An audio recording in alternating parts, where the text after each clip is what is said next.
بسم اللہ الرحمن الرحیم۔ السلام علیکم، میں ہوں شجیع اللہ فراست۔ آپ دیکھ رہے ہیں نیشنل اور انٹرنیشنل نیوز پر مشتمل 4 ٹی وی کا خصوصی خبرنامہ دنیا بھر سے، یعنی خبریں آپ کی نظر سے۔ سب سے پہلے ہیڈ لائنز۔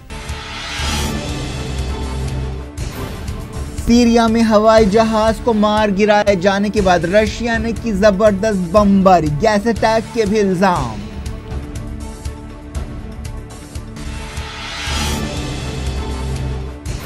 سعودی ایئر فورس نے اسیر صوبے میں الحوثیوں کے بیلسٹک میزائل کو مار گرایا، صنعاء میں بمباری۔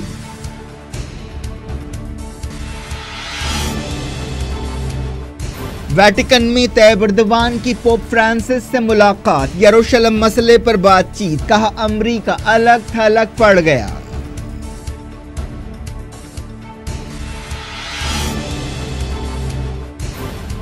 اسرائیل کی طرف سے جنگ کی دھمکیاں، لبنان کے سینئر لیڈرز منگل کو صورتحال کا جائزہ لیں گے۔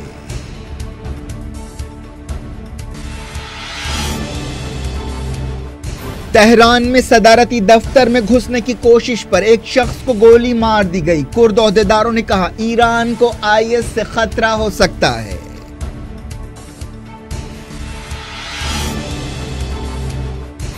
میانمار میں روہنگیوں پر زیادتیوں کی وجہ سے علاقے میں جنگ چھڑ سکتی ہے، UN عہدیدار کی وارننگ۔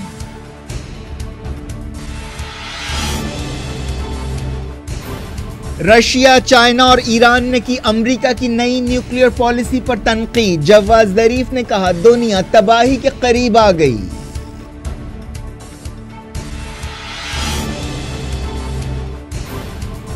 مالدیپ میں حکومت اور سپریم کورٹ کے درمیان ٹکراؤ، فوج نے پارلیمنٹ کو گھیر لیا۔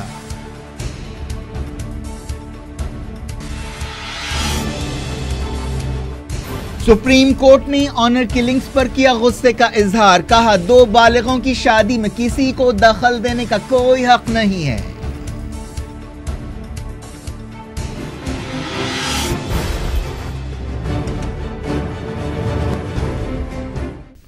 ہیڈ لائنز آپ نے دیکھی، خبروں کی تفصیل۔ سب سے پہلے بات کرتے ہیں سیریا کی۔ سیریا میں رشیا کے ایک ہوائی جہاز کو مار گرائے جانے اور پائلٹ کی ہلاکت کے بعد باغیوں کے کنٹرول والے علاقوں میں رشیا نے زبردست بمباری کی ہے اور ایسی خبریں ملی ہیں کہ ایک گیس اٹیک بھی کیا گیا ہے۔ اس دوران رشیا نے حکم دیا ہے کہ اس کے جنگی ہوائی جہازوں کو سیریا میں زیادہ بلندی پر اڑایا جائے تاکہ انہیں کندھوں پر رکھ کر چلائے جانے والے میزائلوں سے بچایا جا سکے۔ ہفتے کے دن سیریا میں رشیا کے ایک جنگی ہوائی جہاز کو مار گرایا گیا تھا۔ یہ واقعہ ادلیب میں پیش آیا تھا۔ اس ہوائی جہاز میں سوار پائلٹ نے اترنے میں کامیابی حاصل کی تھی، لیکن اسے زمین پر اترنے کے بعد سیریا کے باغیوں نے ہلاک کر دیا تھا۔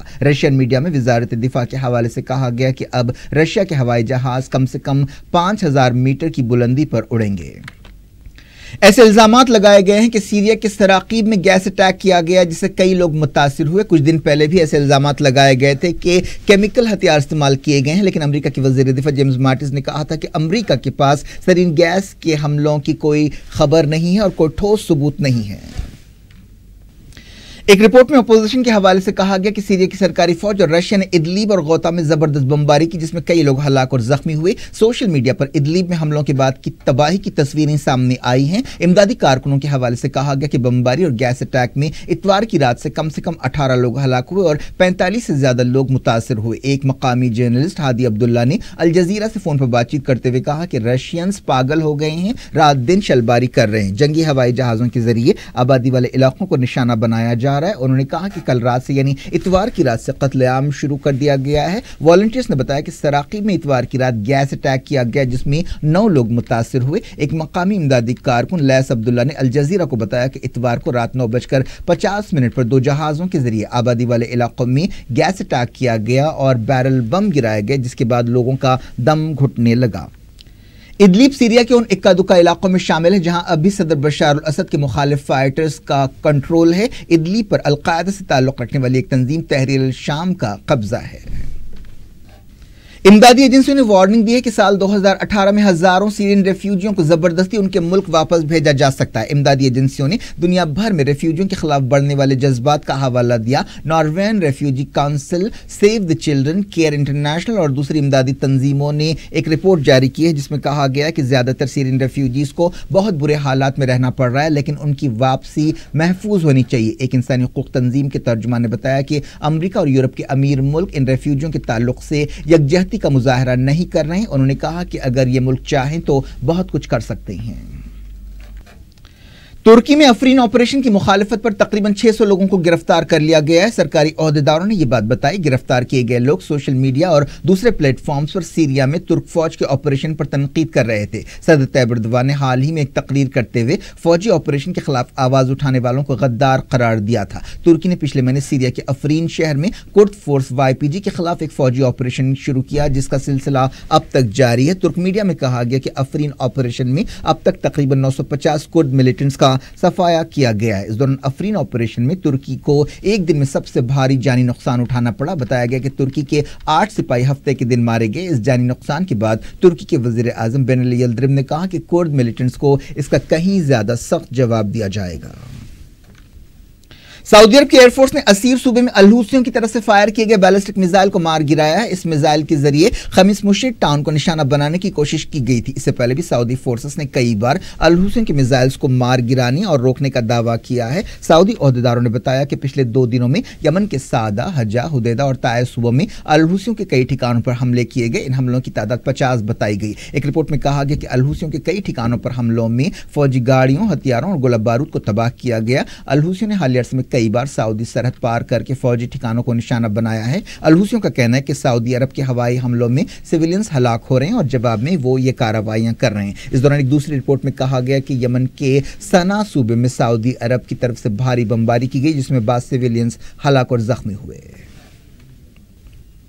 ترکی کے صدر طیب ایردوان جو اٹلی کے دورے پر ہیں، ویٹیکن میں پوپ فرانسس سے ملاقات کر رہے ہیں۔ اس موقع پر وہ یروشلم کے بارے میں بات چیت کر رہے ہیں۔ ترکی کے صدر نے کہا کہ دنیا کو چاہیے کہ وہ فلسطین ریاست کو تسلیم کرے۔ ایردوان نے حالیہ عرصے میں کئی بار امریکہ کے صدر ڈونلڈ ٹرمپ پر تنقید کی ہے جنہوں نے 6 دسمبر 2017 کو یروشلم کو اسرائیل کا دارالحکومت تسلیم کرنے کا اعلان کیا تھا۔ اٹلی کے ایک اخبار سے بات چیت کرتے ہوئے ایردوان نے کہا کہ یروشلم کے بارے میں پوپ کے اور ان کے خیالات ایک جیسے ہیں۔ انہوں نے کہا کہ یروشلم یا القدس میں موجودہ حالت کو برقرار رکھنے کے لیے ہم سب کو مل کر کام کرنا چاہیے۔ طیب ایردوان تقریباً 60 سال کے عرصے میں پوپ سے ملاقات کرنے والے ترکی کے پہلے صدر ہیں۔ پوپ فرانسس نے استنبول میں 2014 میں ایردوان سے ملاقات کی تھی۔ اٹلی روانہ ہونے سے پہلے ایردوان نے کہا کہ وہ سیریا کی صورتحال، دہشت گردی کے خلاف لڑائی اور اسلاموفوبیا کے بارے میں بات چیت کریں گے۔ انہوں نے کہا کہ امریکہ القدس کے مسئلے پر اکیلا پڑ گیا ہے۔ ایردوان اٹلی کے صدر اور وزیر اعظم سے بھی ملاقات کر رہے ہیں۔ اسرائیل کی طرف سے جنگ کی دھمکیوں کے درمیان لبنان کے سینئر لیڈرز کی ایک میٹنگ ہونے والی ہے جس میں ان دھمکیوں سے پیدا صورتحال کا جائزہ لیا جائے گا۔ لبنان کے صدر مشیل عون منگل کو صدارتی محل میں اسپیکر نبیل بیری اور وزیر اعظم سعد حریری سے ملاقات کریں گے اور اسرائیل کی دھمکیوں کے سلسلے میں حالات کا جائزہ لیں گے۔ اسرائیل کے وزیر دفاع ایویگور لیبرمان نے حال ہی میں کئی مرتبہ دھمکی دی ہے کہ اسرائیل لبنان کے خلاف ایک اور جنگ کرے گا۔ انہوں نے کہا کہ لبنان کو ایران کے ساتھ تعلقات کی بھاری قیمت چکانی پڑے گی۔ اسرائیلی عہدیداروں نے دھمکی دی ہے کہ وہ لبنان کو آئندہ جنگ میں پتھر کے دور میں پہنچا دیں گے۔ لبنان کی فوج نے اتوار کی رات ترپولی شہر میں ملیٹنٹس کے ایک اڈے پر دھاوا کیا جس کے بعد جھڑپ ہوئی۔ پتہ چلا ہے کہ اس جھڑپ میں ایک سپاہی اور ایک ملیٹنٹ ہلاک ہو گیا۔ بتایا گیا کہ ایک ملیٹنٹ کو گرفتار کرنے کے لیے یہ کارروائی کی گئی۔ اس لڑائی میں کئی سپاہی زخمی بھی ہوئے اور ملیٹنٹ لیڈر عبداللہ حجار کے بھائی بلال عبداللہ کو گرفتار کیا گیا۔ اس کے علاوہ لڑائی کے مقام سے پیسہ، ہتھیار، گولہ بارود اور دوسرا سامان ضبط کیا گیا۔ اسرائیل کے ایک وزیر نے تل ابیب میں بحرین کے ایک شہزادے سے ملاقات کرنے کی تصدیق کر دی ہے۔ اسرائیلی وزیر ایوب کارا نے ٹویٹر پر کہا کہ انہوں نے بحرین کے پرنس مبارک الخلیفہ سے تل ابیب میں ملاقات کی جو دونوں ملکوں کے درمیان تعلقات بڑھانے والا ایک قدم ہے۔ انہوں نے ٹویٹر پر بحرین کے شہزادے کے ساتھ ملاقات کی تصویر بھی ڈالی۔